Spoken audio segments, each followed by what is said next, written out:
We moved backwards and the car went into us again. I passed out. Vicky Balch was in the front row of the carriage with her boyfriend Daniel Thorpe. Everyone was screaming and I was in excruciating pain.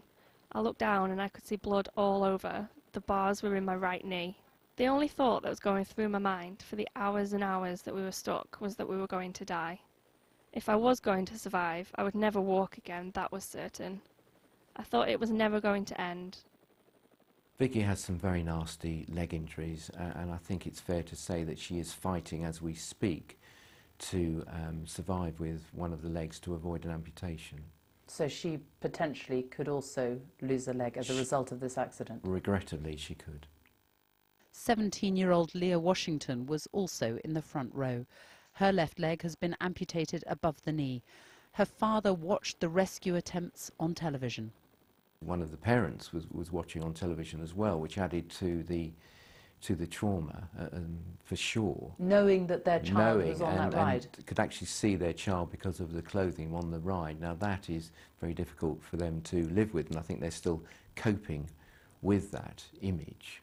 Leah's boyfriend, Joe Pugh, says they'd been forced to get off the ride twice before it began so staff could carry out safety checks.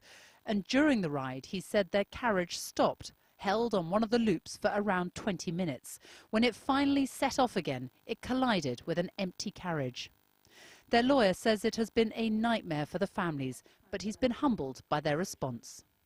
Stunned initially, angered initially, that this could happen in a theme park designed for pleasure.